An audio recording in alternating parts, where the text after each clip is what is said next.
Tipo Móvil Cine Video presenta Artistas en su propia voz.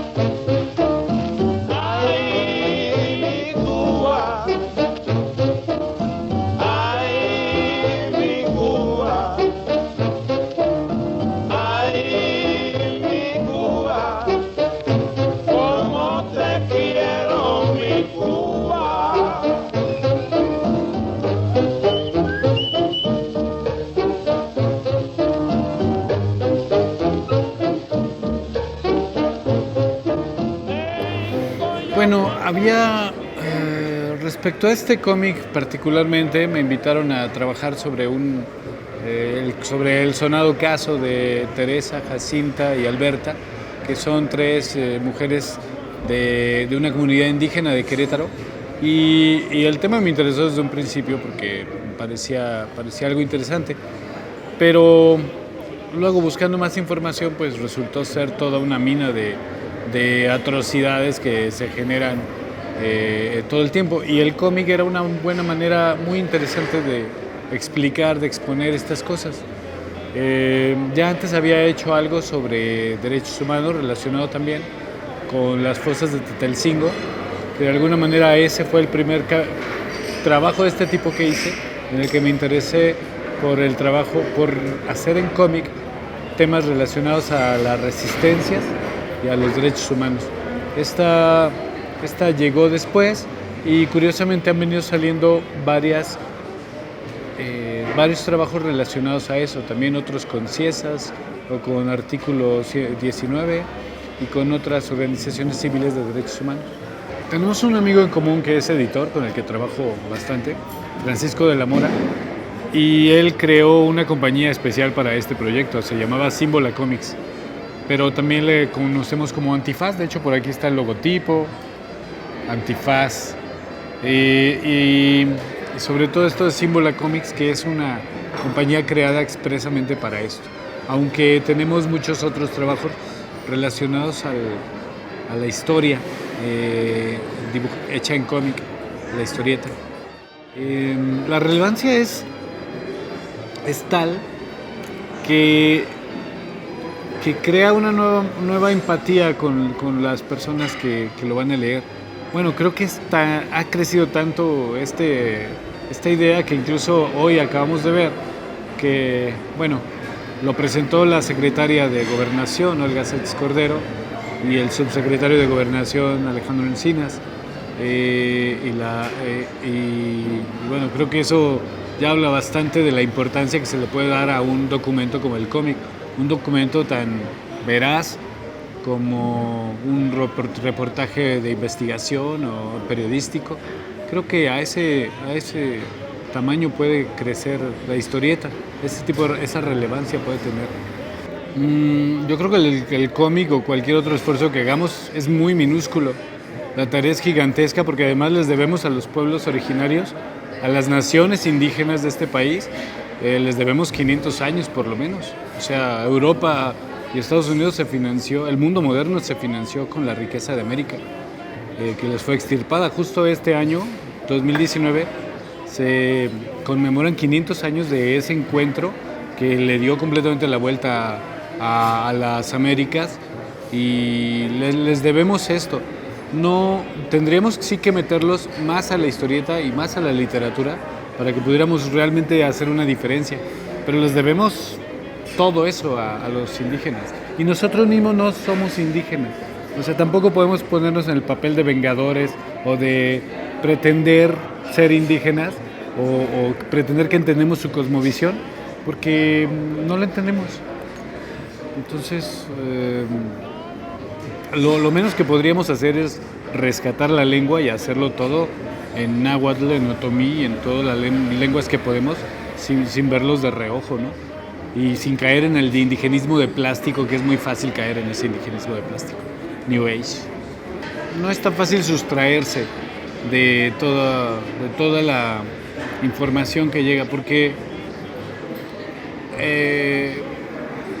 antes de no dedicarme a hacer algo así, pues más bien trataba yo de buscar mis propios temas, pensando que el tema podría ser el retrato, el erotismo o el paisaje, y de repente al conectarse con los temas de la resistencia social, te encuentras que hay muchas cosas que no solo son que no solo son urgentes, sino necesarias. Entonces ya no te puedes simplemente, yo no, al menos, no me pienso como simplemente un artista que está buscando temas, sino como dejo de lado el ser artista para convertirme en una especie de ente participativo de una comunidad más amplia. Ya no es algo como ser artista y ya, sino más bien es decir qué puedo hacer yo con las propias herramientas que tengo en la mano para poder paliar en algo las circunstancias que estamos viviendo como país. Entonces creo que es una sensación de colectividad, de comunidad ampliada. Creo que la referencia obligada para todos los artistas de cómic es Joe Sacco. Joe Sacco, desde Estados Unidos, bueno, creo que él es norteamericano, ha trabajado el tema sobre Palestina, sobre todo tipo de derechos humanos. Ahí está Joaquín Cosío, también del Perú, que es un artista muy interesado en los temas sociales, sobre todo de los indígenas y de su tierra. Y yo también me quiero inscribir en esa dinámica de trabajo. Hay muchos más, hay otras revistas, por ejemplo en Francia, como La Revue Magazine, que es una revista totalmente dedicada a todos los asuntos de resistencia de derechos humanos. Me parece una beta que tenemos que seguir trabajando los que nos dedicamos a la narrativa gráfica. Las editoriales mexicanas están pensando en luchadores, algo superhéroes y no sé qué más, a lo mejor el manga todavía, zombies. Pero las editoriales mexicanas y tampoco las extranjeras están pensando en temas relacionados a los derechos humanos.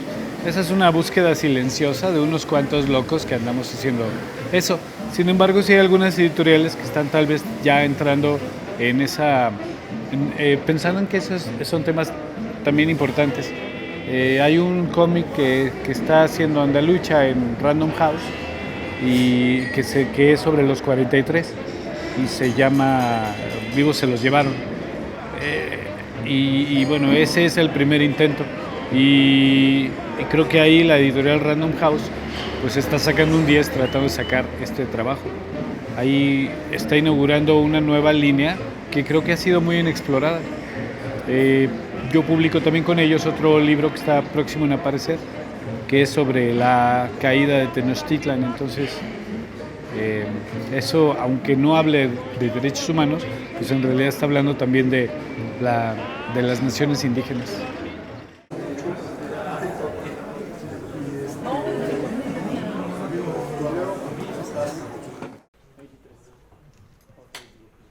Muy buenas tardes, tengan todas y todos ustedes. Les damos la más cordial bienvenida a este evento con motivo de la presentación del libro Colores de Libertad. Presiden esta ceremonia la doctora Olga Sánchez Cordero, secretaria de Gobernación.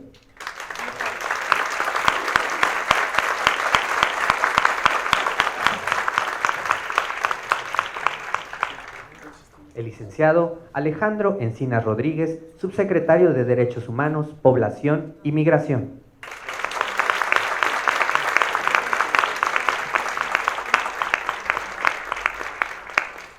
La ciudadana Teresa González.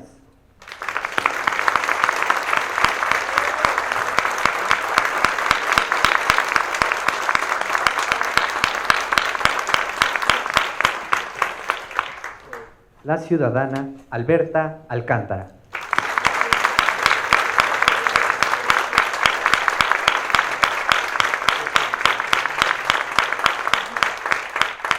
La maestra Alexandra Haas Pasiuk, presidenta de CONAPRED.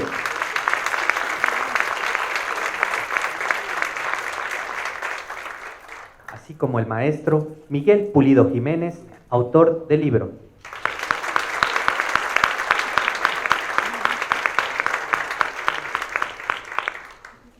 Para dar inicio, la doctora Olga Sánchez Cordero, secretaria de Gobernación, nos dirigirá un mensaje. Muy buenas tardes a todas, a todos ustedes. Pues para mí es un gran honor el presentar el día de hoy, esta tarde, Colores de Libertad, de nuestro autor Miguel Pulido Jiménez.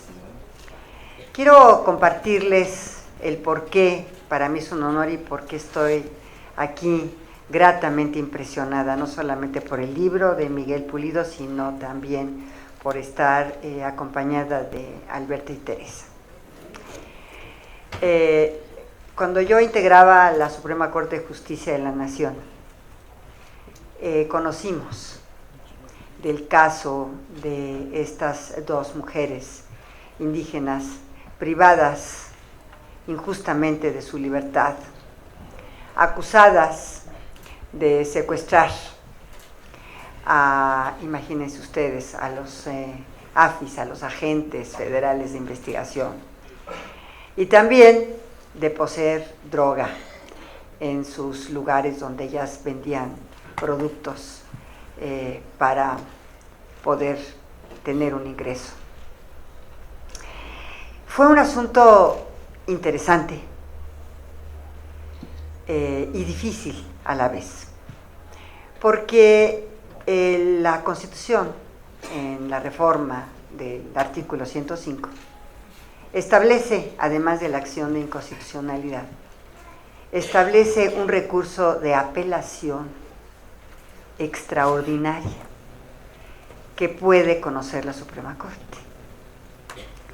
Entonces, resultó que solamente esta apelación extraordinaria que atrajo la Corte habría sido, antes de Alberto y Teresa, una apelación que conoció en relación a los hechos del 68.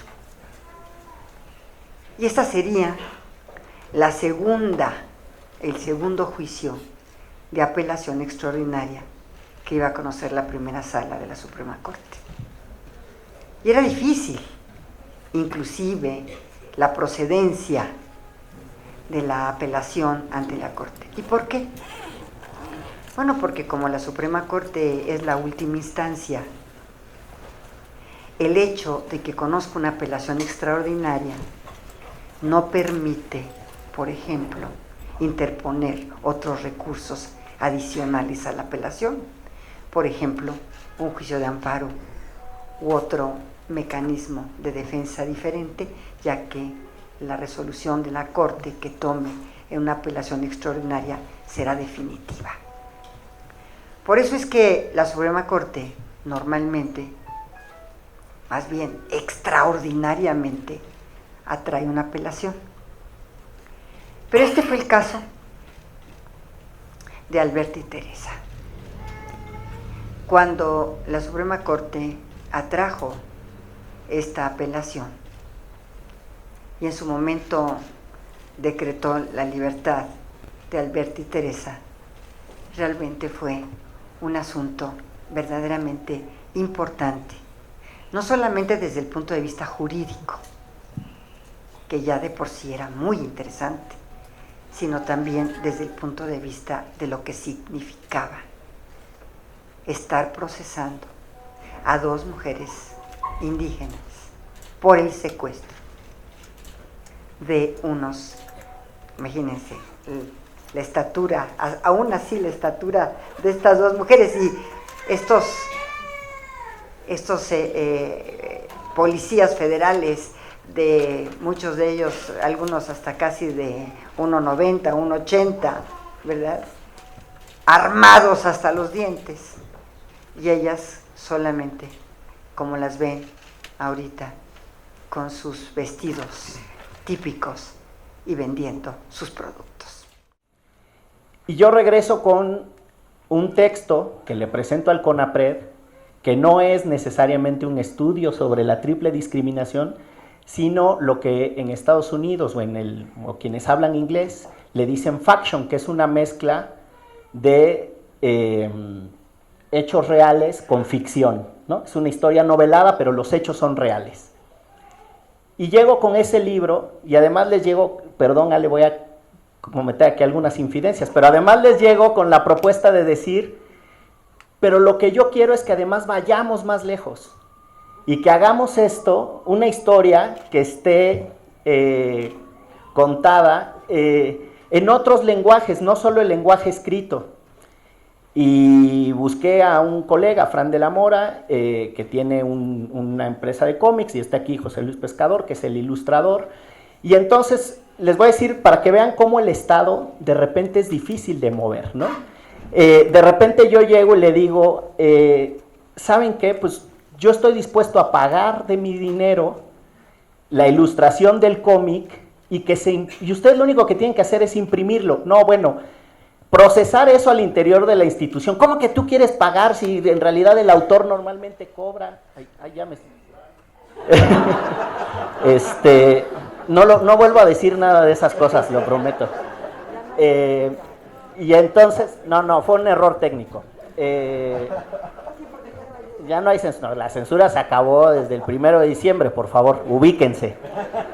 Y entonces, en ese proceso, yo entendí una cosa, desde la anécdota de la dificultad de contar una historia, en los términos en los que yo quería y romperlo, al Estado le costaba procesar una alternativa ciudadana que funcionaba en beneficio de las personas. Imagínense lo que le cuesta al Estado destrabar los errores que comete. Imagínense, si simplemente la idea de procesar una alternativa para hacer una publicación que por un lado fuera un libro y por el otro lado fuera un cómic era complicado, el brete técnico jurídico en el que estaba la historia, ¿no? De Alberta y de Teresa y de Jacinta. Y eso me lleva al segundo punto de este mensaje. Hace rato le decía al señor subsecretario, no estoy viendo el futuro nomás, fue un error, al señor subsecretario y a la secretaria que si nos descuidamos el Estado es bien peligroso. Y el Estado es peligroso porque funciona desde la institucionalidad, con los recursos de la institucionalidad, con los errores humanos, con los prejuicios humanos, con los temores humanos, con las ignorancias humanas. Es peligroso. Es importante que quienes estén en el poder se ganen la legitimidad. Es importante que quienes están en el poder apelen a que la ciudadanía crea en ellos, confíe en ellos. Yo no me opongo a eso, pero también es importante que reconozcamos que la posibilidad del error, y principalmente del error judicial, es peligrosísimo. Y esa era la intención de contar esta historia desde otra perspectiva, desde una que pudiera llegar y tocar los corazones, para desde ahí darnos cuenta que la única forma de enfrentar la impunidad es haciéndonos cargo de aquello que ha salido mal. En total. O sea que México se va a hacer cargo de estos migrantes, digamos. Ellos tienen esta visa humanitaria otorgada por el Estado mexicano. ¿Habrá un límite en ese sentido? Es decir, ¿van a estar en México cuánto tiempo? Algunos de ellos traen su audiencia, creo que en menos de un mes y medio, ¿no? Sí, hemos trabajado con varios.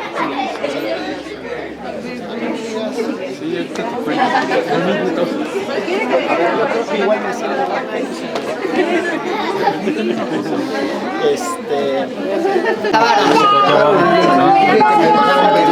ahorita te cuento. Yo en mis manos no tengo, pero alcánzalo, porque bueno, entonces estamos en contacto. Gran trabajo, gran trabajo. Gran trabajo. Claro que sí, con mucho gusto. Bye. Dime ahí luego en qué andas, porque igual yo con los colegas luego tratamos como de mover cosas, pero ahí para que hay que encontrar otras formas de narrar. Sí, totalmente, y bueno, además que como tú mismo decías, no tienes la sensibilidad no andar diciendo estas cosas, y el cómic es tremendo para eso. Hay que vernos después para sobre eso, pero te voy a platicar más sobre ese libro que vamos a hacer específicamente. Juega, ya está. Nos vemos. Hasta luego.